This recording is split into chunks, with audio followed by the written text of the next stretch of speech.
welcome to this video with Elysia, where we are doing our first ever Liberty session together. So we're pretty excited. We're gonna start with some things that focus on draw, and I'll show you kind of the stuff that we're working on. All right, let's go, Elysia.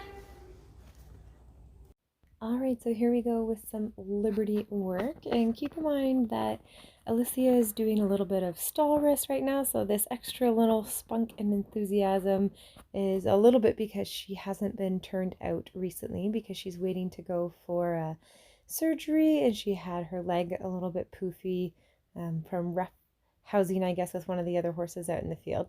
So we see a little bit more spunk than probably what she normally is like, but what we're starting with here are an exercise that I call boomerangs, and that's where you send a horse out and around an object and get them to come back to you.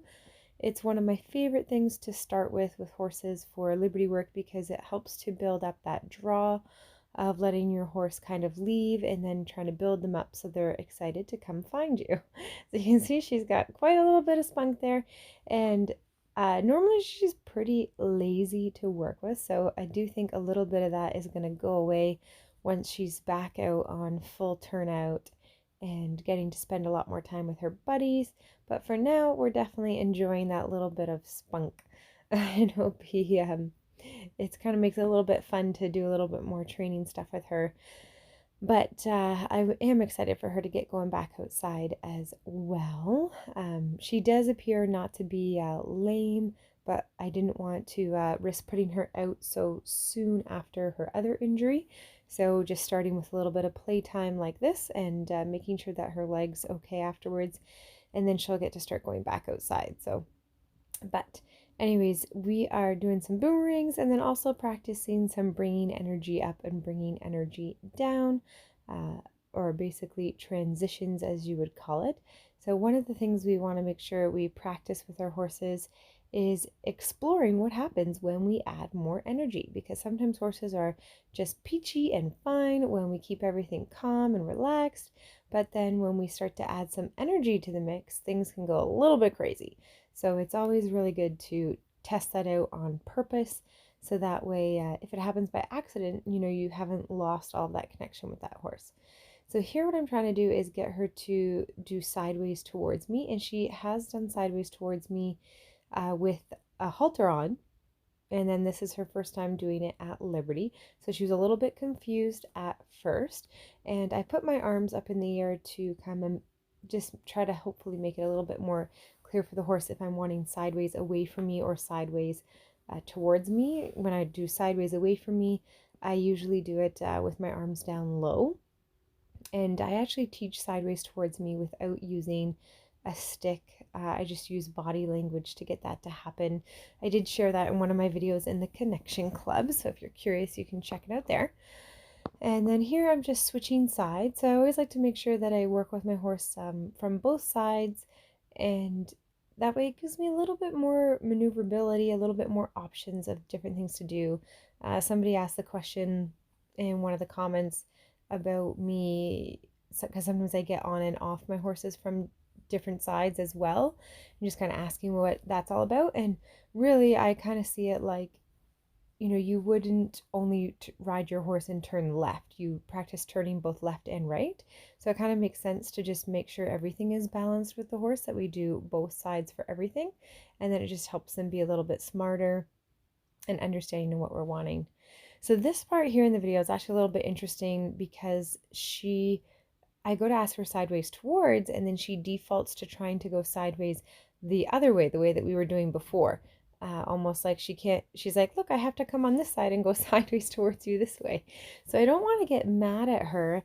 And I'm also trying to solve the issue without going to a halter and a rope, because, if we're doing a demo or something and we don't have any tools, I want to make sure that I can try to figure out a way to help her understand the answer.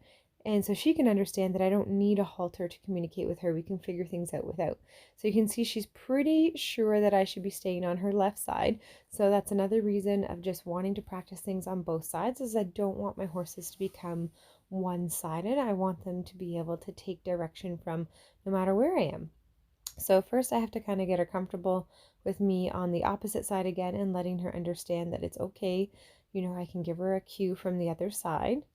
And At first, I just pushed her sideways over in that direction, like going sideways to the right.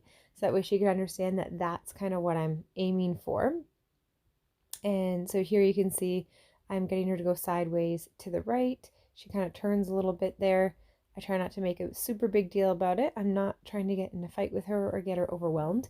And this is one of the things that I super love about doing liberty work with horses, is because if you aren't clear, or if you're too firm, or a whole bunch of different things, your horse is going to just leave you. So it's kind of a fine balance of, like, I'm making a correction, that's not what I want her to do, but I'm not getting mean or aggressive about it.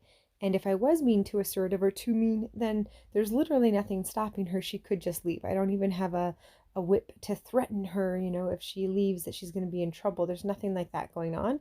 It's just a matter of me trying to help her figure this out and be rewarding enough and calm enough and patient enough that she can figure it out.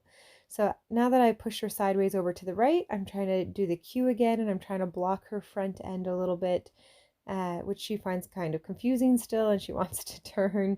And she does know, even though I'm pretty new into the training with her, she does have quite a few buttons. So she's trying different things.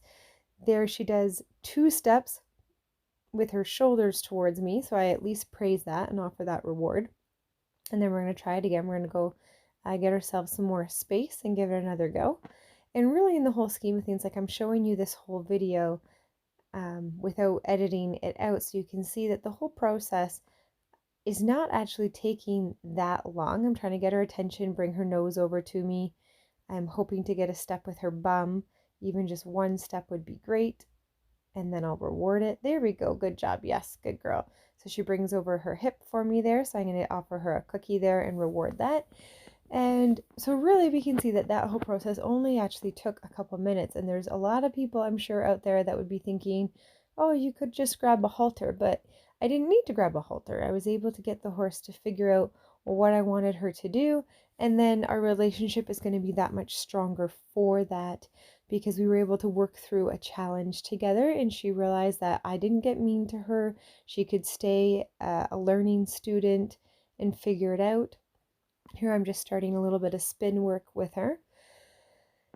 And the really cool thing is, you can see I do all of my work in my big open arena. There's lots of distraction, there's lots of space, and the fact that she'll stay with me is really important. And I like to start my liberty in big open spaces.